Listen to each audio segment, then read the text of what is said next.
Everybody's got advice to give when it comes to body and health, but I like to follow the principle that Tony Robbins suggests of seeking advice from people who are experts in their field, from the best. And I've been very fortunate to have a friend, David Hurd, who's a world-class speaker on body and health.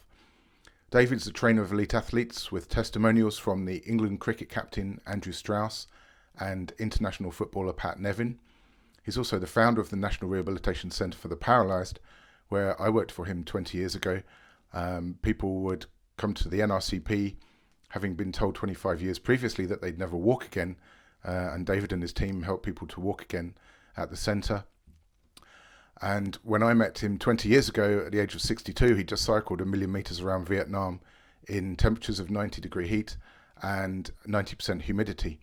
So he's definitely a world-class expert, and it's great that I can share 4 messages from him here on the subjects of body, health, longevity and weight management. Now we come back to the metabolic side of that. We all have a base metabolic rate at which we burn calories.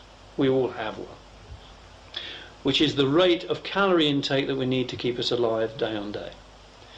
However, if you tone your muscles, and I don't mean become a bodybuilder, a powerlifter, a muscle-bound gorilla, I just mean tone your muscles that you've got. Changing the muscles that you've got, just by a simple exercise regime, you will increase the metabolic rate. In other words, you will burn fuel more efficiently, and you will therefore not convert fuel to fat in the same way as you would pre your exercise program.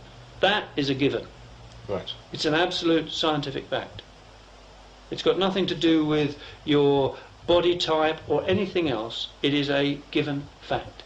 If we took this man of that mentality, and or woman, and we just inject a little bit more activity in their life, the change is quite phenomenal. And I mentioned taking the stairs, walking to the next bus stop instead of taking the first available one, making sure you do something every day. And we're not talking about getting out of breath even with a lot of absolutely. It's about half an hour's exercise a day. That's what we're looking at as a baseline. You start to change their metabolism. You start to change their structure. In other words, you convert muscle. You don't convert fat to muscle. That doesn't happen. You tone the muscles and you shed the fat. And when you tone the muscle, you change, as I said, the metabolic rate. So their food is digested much more efficiently. It's evacuated much more efficiently. Right. There's less toxic waste retained in the body, and there is less conversion of foodstuff to fat. That's where we're getting in there to some of the clues as to why that's so good for aging, then, with the digestion, the getting rid of the toxins and such like. Absolutely right.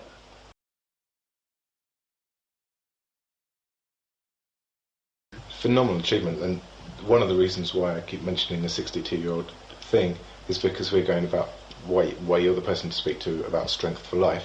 So let's get straight into that now. Tell us a bit about the keys to a long, active, healthy, fit life.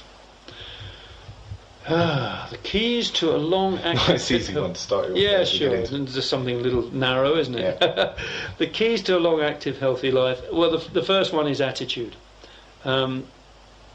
It's about never setting, and I guess this kind of permeates all the activities that I'm involved in, really, whether it's training elite sports people, rehabilitating people with paralysis, or even just having a take on life. It's about not recognizing or setting artificial barriers.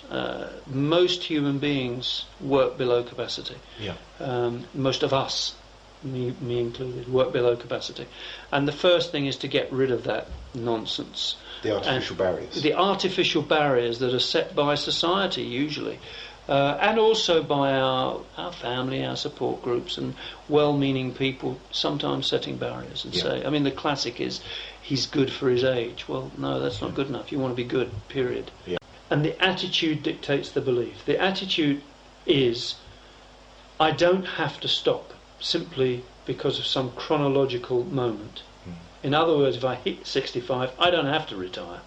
That's me personally. Yeah. But I don't have to stop going to the gym or stop doing this. It's a crazy idea that it comes up just because of some numbers rolled around in time. Absolutely, arbitrarily, as a matter of fact. Yeah. So again, that presupposes we're one homogeneous mass, and we're not. So it's about attitude, and saying, it's about attitude harnessed to this gathering of information.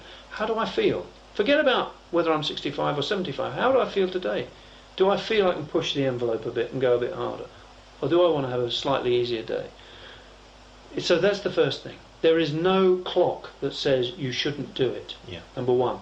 Number two, there is no, you will be besieged by social demands that you take it a bit easier. Ignore it. Listen only to yourself and what's happening inside you. People say about exercising in gym, how boring. I've never found that to be so, because I'm always intent on what is happening in my body, what are the changes that I'm making. There's so much information being provided that I don't even listen to the music that's on. People say, do you mind if we change the record? I don't even hear the record. So is this like a car engine thing, where you absolutely get in the sense of what's going on? Absolutely, you're getting a feel for what's going on, and this is what because you're more attuned than most people? Is it something we should be developing? Absolutely, and this is what I try to do to my athletes, and it's what I try to do to the people at the centre, is to get them to listen to their body. It's to get them to hear what's going on and respond to that. And it's actually fascinating, and not because it's my body, but because it's everybody's body. Yeah.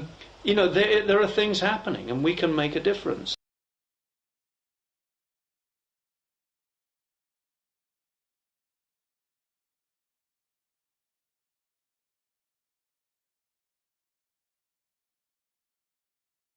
You said a moment ago that you pay attention to your body when you're exercising in your gym. As a good mechanic would know whether the fuel injection system's working fine, how his gears are working by the sounds of the engine and such like. I think you sell yourself short, because I think this resides in all of us. It's this question of listening to your inner self in a way, and that's not being mystical. Let's take it at a very simple level. I lift a weight in a certain way, a bicep curl for example. What I'm listening to or I'm looking for is, how does that feel compared to the last time I did it? We have in the world of fitness and remedial exercise a measuring device called the rate of perceived exertion, which is very personal, because my exertion won't be the same as yours, but nevertheless it will be constant to each of us, so that very light, no strain at all would be 1, and I can't lift that, it's far too heavy, would be 10, as a simple example. Right. And anywhere in between. So an exercise may be graded by rate of perceived exertion, RPE. And you may be doing a specific exercise, and you will say, that exercise, which involves a 5 kilogram weight being moved 15 times, 15 repetitions, gives me a rate of perceived exertion of 7 for the first set, but as I'm fatiguing it's 8 for the second and 9 for the third. Let's put it as simple as that. So you can measure yourself against that rate. That is you saying what that rate of perceived exertion. It's not your trainer, it's not some mechanical or external device measuring it, it is you assessing. Now that may be affected by fatigue, by diet. Did you eat well, did you not eat well, what time of day it is. And for women, of course, it might be very much affected by the menstrual cycle. But the fact of the matter is, you are determining what workload that represents. Now, just think that through a stage further, and you can do it without having to categorize it as 1 to 7.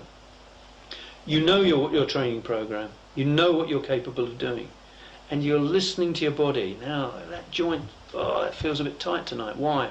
Or that feels great. I think, yeah, I could put a bit more on there. So it's about internalizing everything.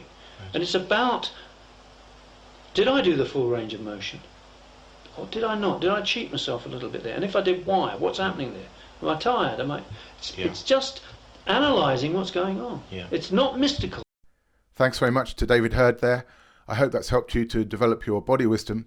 And if you'd like to take that on a step further, I've got something that can help you with that, which is my 10-point body wisdom checklist, which will allow you to go through your beliefs and mindsets very quickly, just to make sure that they're in alignment with right relationship with your body and with those various topics, according to the ways that David's also taught me to understand them.